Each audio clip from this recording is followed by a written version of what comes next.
What's going on, guys? TG or ThunderGod here with another pretty interesting video. Today I'm going to be doing like another addition to my swapped fight series. That being, what if Naruto and Boruto swapped fights? Now, the way I kind of structured this video, I'll be taking the two at similar points in their respective ninja careers, as there's a multitude of fights and it's just really hard to balance that. I'll also be using anime Boruto, as anime Boruto is just a little bit stronger version of manga Boruto when they're at the same point, as he has more variations in techniques compared to his manga counterpart, at least when they're at the same point. Obviously, current manga Boruto is like way stronger, obviously. So with that being said, make sure to like and subscribe if you're new here. Enjoy this, enjoy Boruto, Naruto. Let me know if you guys want to see more of this. Let's get into the video. Now, for our first fight, we have Academy Boruto versus Mizuki. Boruto should be able to clear Mizuki with low to mid difficulty, honestly speaking. I say this for a couple of reasons. Boruto, from a lore perspective, is coming in very relevant here, as Kakashi gives him direct praise for having the skill level of a Chunin even before becoming a Genin. This gets even more impressive considering Boruto showcases the ability to combat two high-profile Chunin from the Hidden Mist. One individual being Kagura, who was being specifically groomed as the next Mizukage by Chojuro, and also wielding Hirumakare, I hope I said that right, one of the famous blades belonging to the 7 ninja swordsmen of the Mist. It's the large, double-bladed, double-handled greatsword that separates, used by Chojuro previously in the 5 Kage Summit and like everything. Boruto is able to combat Shizuma as well, a Hidden Mist instructor, which would require at least a Chunin role to fulfill and teach other students. Boruto being able to combat Shizuma fused with Samehada with aid. So Boruto is coming into this very relevant with a pretty strong arsenal as well. Obviously not having the same overwhelming chakra reserves as Naruto, but still being able to create 3 shadow clones, having access to Raiton and Futon. When both are combined, he gains a substantial speed amp, enabling him to amp his speed to exceptional degrees as displayed when he blitzed multiple members of the new 7 ninja swordsmen, along with surprising a post-war Kakashi. This combo being named the Boruto Stream. Boruto also occasionally stacking Futon with his clones to use the wind-style Gale Palm, allowing him to gain 2 speed buffs as the clones can push him forward, with the third clone using the same jutsu to propel him even faster. Very similar to Naruto in Part 1, who flung himself in combat using his clones to gain more speed. An example of this being in the Final Valley when Sasuke gains a speed amp from using Chidori, and Naruto's clone just like swirls him around to kind of match that level of speed. Quite honestly speaking, the Boruto stream should be enough for Boruto to take down Mizuki instantly. Mizuki only really displaying the standard Chunin capabilities and nothing extraordinary by the series standards. If you look at Boruto versus Shizuma, you have a good example of this, as while Boruto's amping his speed, Shizuma's unable to tag him with his water style. He's able to shoot through it, so he can almost put himself like 2 blitz levels above, if you want to like say that term. He can like give himself like 2 exponential speed increases beyond like what his base form is. And I'll say this too, this isn't even taking into account like any of Boruto's like hand-to-hand, how he has like minor gentle fist use, which just makes this fight overkill. So Boruto should clear based on these factors. He's far more comparable to like mid-Chunin characters like Sasuke, Lee, Neji, all those juggernauts. Next up, we have Academy Naruto versus base Shizuma. Now, this fight essentially boils down to one question. Can Naruto use the 1,000 shadow clones he displayed against Mizuki? And, you know, Naruto can make multiple clones at this point, or he should be able to, as he basically implies that he has a good grasp on the jutsu prior, and afterwards he can, you know, use it, and it becomes like a fundamental part of his arsenal. But his basic skill set is so lacking at this point that it's really his only win con, as Shizuma was about to tag and take down Boruto after he amped himself with 1 Gale Palm, meaning Naruto's speed isn't going to overwhelm him here. On top of this, quite frankly, Naruto shouldn't be able to perform the 1,000 shadow clones, as it comes from a strength boost, from the desire to protect Iruka, the same scene being called back to and explicitly discussed when Naruto performs the same feat to protect Sasuke and Sakura from Gaara. What this means is that this feat is more of an outlier for Naruto, especially at this point with external factors that would not be a place for Naruto to beat Shizuma. Now, if he did have the 1,000 shadow clones, absolutely, I could see it, no question. However, no one on that battlefield against Shizuma would be close enough to Naruto to warrant this type of strength increase to allow him to perform this feat. So Naruto shouldn't pass unless you give him the 1,000 shadow clones, more so an outlier feat. And I cannot stress enough how much of an outlier feat this is. It's explicitly talked about with Haku. Haku talks about when you have the desire to protect your comrades, you become as strong as you need to. There's heavy narrative statements discussing this. So to say like it's part of like Naruto's standard kit is just not indicative of Naruto in Part 1. So Academy Naruto does not pass. Next up, we have Chunin Exams Boruto against Neji. Now, honestly speaking, Chunin Boruto like literally shares the same abilities and potentially greater stats than pre-Genin Boruto. I won't give him the ninja tool here, as Purple Lightning would absolutely just slam Neji. The fight really is just about can Boruto dance around Neji and claim a W before Neji blocks his Tenketsu or chakra points.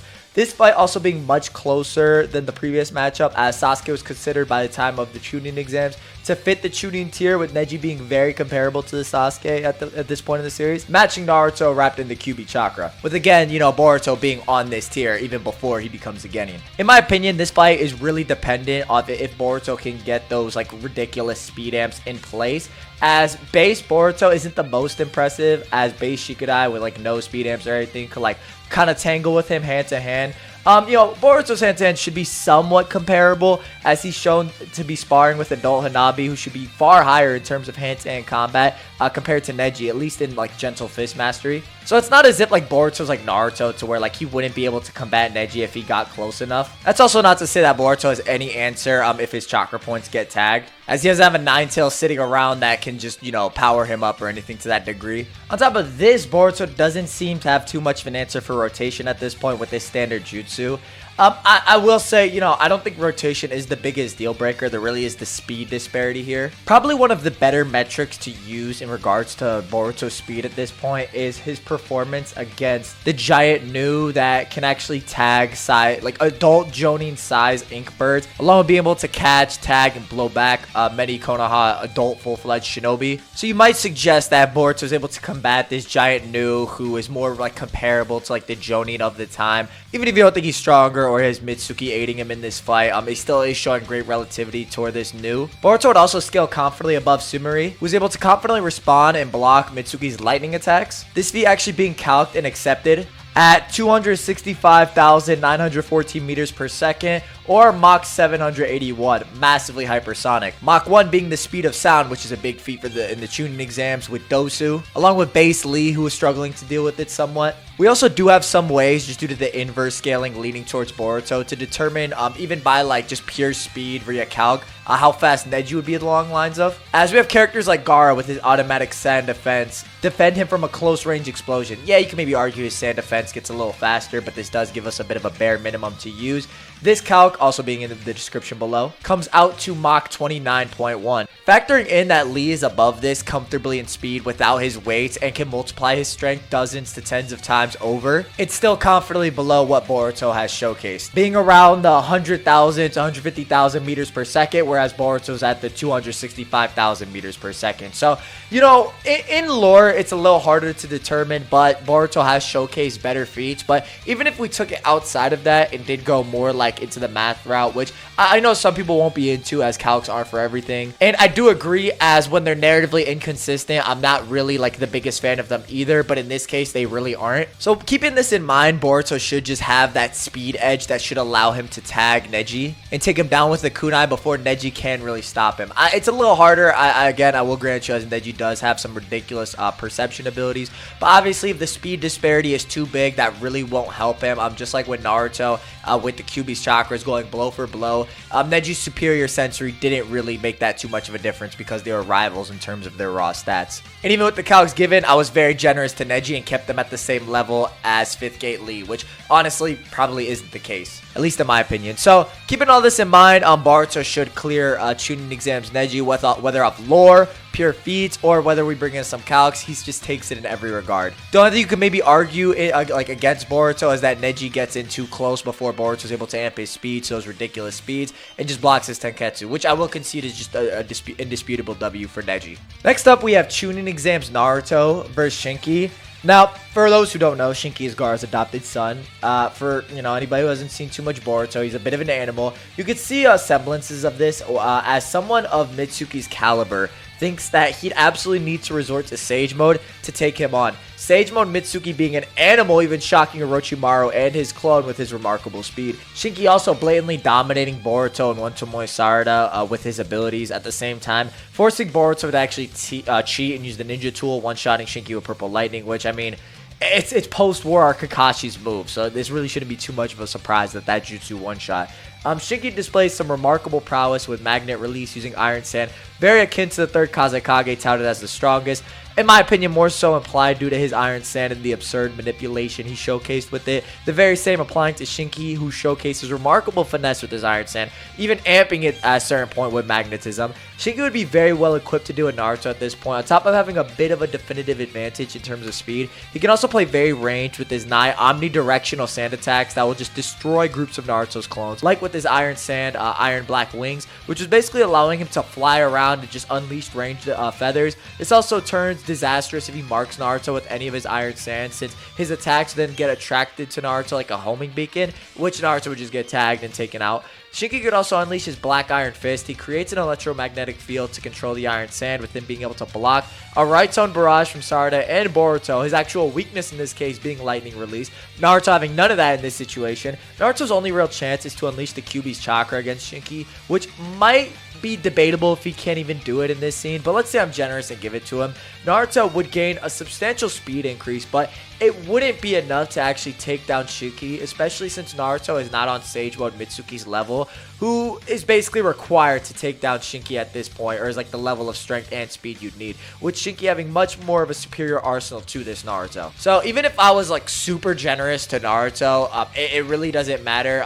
Maybe let's say I even like went further and I was like, all right, let's say you could summon Gamabunta. Gamabunta, even in this situation, wouldn't even like listen to Naruto against Shinki. The only reason he even listened to Naruto against Gaara was due to Gemakichi being endangered, how Naruto saved him, how he told his dad about that.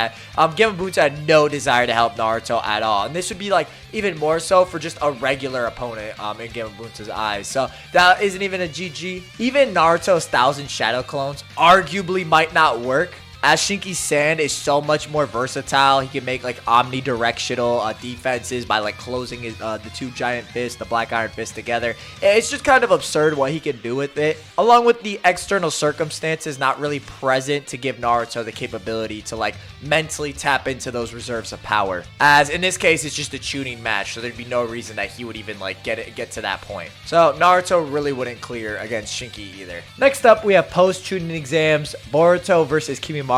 Now, post-tuning exams, Boruto is rather interesting as he can now perform the Vanishing Rasengan, Wind-style Rasengan, a highly compressed Rasengan. So on top of getting stronger, he basically has the added bonus of all these Rasengan variants. Boruto at this point has some pretty absurd showings in the series. He can react, combat, and even injure artificial humans like Ku, capable of defending and knocking out Kurotsuchi the Tsuchikage.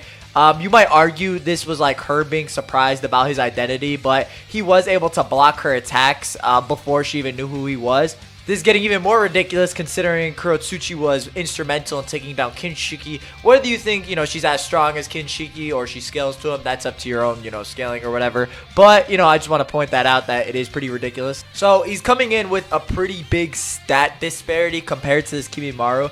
Honestly, in my opinion, the issue with this Kimimaro is actually his defenses, right? Because he can make that layering of bones underneath his skin, and he can even harden his bones to like the level of steel. It makes it very difficult to actually injure him. Now, with that being said, Boruto is actually very potent with his Rasengan variants at this point. Base Boruto is powerful enough to react and even injure a amped Sage Jugo with his Rasengan. This is very relevant and ridiculous when considering the fact that Jugo can block attacks from the Raikage and even tank some of his attacks. Along with this, it's implied that during their mission in the Land of Silence, both Konohamaru and Boruto's Rasengan were needed to defeat Yuga, a creature from another world. The implication here is that by this time, Boruto's Rasengan has to be somewhat relative, or at worst, not significantly weaker than Konohamaru's to be like useful in defeating this creature. So the potency is certainly there to take down Kimimaro. Now, let's say like that wasn't enough, and you didn't feel that his basic Rasengans weren't enough. Even if you don't believe that, his high compression wind style Rasengan will be enough to take down Kimimaro's Curse Mark Stage 1 or 2 bones. This Rasengan being implied to be much stronger than Boruto's natural own Rasengan, as he remarks that he has to like double up his strength many times over after losing to Akara Outer. Boruto's high compression Rasengan showing the capability of actually cracking Deepa's carbon armor. The reason this matters is that not only is Deepa far stronger than Kimimaro, but utilizing carbon itself is more impressive, as most carbon fibers are roughly 5 times stronger than steel and twice as stiff. The highest grade carbon fibers, ultra modulus, exceeding the strength of steel by a factor of 10. So it wouldn't be inconsistent on any metric for Deepa to have a harder exterior than Kimimimaro's bone defense, meaning Boruto should be able to break through it if you don't think with his basic Rasengan, with his high compression Rasengan for sure. This also isn't discussing how Kimimaro has no way to sense the vanishing Rasengan, as Sasuke with his Sharingan, Momoshiki with his Byakugan, none of them are able to sense it. So Boruto has the technique, potency, and speed to take down Kimimaro. He only really has to be careful for Kimimaru's various bone dances, or like taijutsu, the highest pinnacle of taijutsu discussed in part 1. That might take him out in the early fight, but Boruto's overwhelming stat advantage plus the jutsu potency should just give him the win here. For Naruto's last fight, we have Final Valley Naruto versus Karma version 1 Kawaki. And I'm going to be honest, this, again, and I'll kind of talk about this at the end of the video, but this just kind of comes from, like, the Boruto power cliffing. And to talk about, like, version 1 Kawaki, Kawaki with his Karma Mark is on par with Boruto with his Karma Mark. For perspective, the Karma Mark being very similar to many other power-ups in Naruto, that being an amp on speed, strength, and jutsu potency. Kawaki has his kit of ninja tools combined with mastery of his Karma Mark, making him very deadly. This Kawaki coming in very strong against this Naruto. We can get a gauge of the strength of Kawaki's Karma Mark in a few instances. A notable one being Karma Boruto versus adult Naruto in their sparring match, where Naruto notes the increase in Boruto's strength, with Boruto actually destroying a shadow clone of Naruto that Naruto formed rather than take the attack himself. The fact that adult Naruto's shadow clone is being destroyed from this level of jutsu is very telling, especially when Naruto's shadow clones have been prone to tank attacks before disappearing. You know, you can look at the war arc for this, or, you know, if you want more blatant example, like Naruto's shadow clone eating Sasuke's Chidori in the Final Valley before disappearing. Boruto at this point is also able to quote-unquote tank attacks from juggernauts like Delta. And even though he gets snuffed out of his Karma Mark and is on the ground following this, the fact that his head didn't get sent flying off from Delta, who was very on par or very evenly matched with adult Naruto with Sage of Six Paths, is very telling. So taijutsu isn't really going to do anything to Boruto at this point. None of Naruto's Rasengan variants are going to matter at all, as Kawaki can just continuously absorb them. Naruto's only chance is to potentially overwhelm him with the Kyuubi Chakra, the Kyuubi Cloak that he gets with the One Tail. But even then, it might not be enough, as even fighting in that form for a prolonged period of time was starting to damage Naruto. So on top of having this like overwhelming like stat advantage, like Kawaki basically has like this the broken ability to absorb ninjutsu, which is just so much stronger in part 1, and is really an ability that is more indicative of like a late Shippuden, which is where like a lot of characters can blatantly absorb ninjutsu. So it's almost not fair that Kawaki should be paired up with this Naruto due to how much more of a stat difference he has, and that he can absorb, you know, any of his techniques. Like, he's not going to get overwhelmed at any capacity here. So honestly, like, looking down this video, like, Boruto pretty much cleared, like, all of Naruto's opponents. Maybe you could say Chunin exams was pretty debatable. Whereas Naruto can't really clear a lot of Boruto's opponents. Maybe you could argue, like, there's some different points in time you can take them, or, like, you know, maybe I could have chosen better, but honestly, I think Boruto's much more comparable to Shippuden Naruto. That's just blatant. And for anybody who like might not like that, just keep in mind that like Boruto's like a hybrid genius of Naruto and Hinata, like, and that's very common with the theme in Naruto, with the next gen surpassing the last. You guys want to see a part 2 with Sasuke and Sarada, or Shippuden Naruto and Boruto? Let me know. But you know, I kind of want to talk about this as like, it's just kind of absurd how much stronger Boruto is in comparison to like part 1 Naruto. It's honestly not fair. So let me know if you guys want to see that down below. But Boruto does clear, whereas Naruto struggles with everybody Boruto faces. And this isn't even talking about like Boruto, who like has basically an Otsutsuki body later on, all that crazy stuff. So let me know your guys' thoughts down below. Disagree, agree, why, and I'll catch you next time. Bye.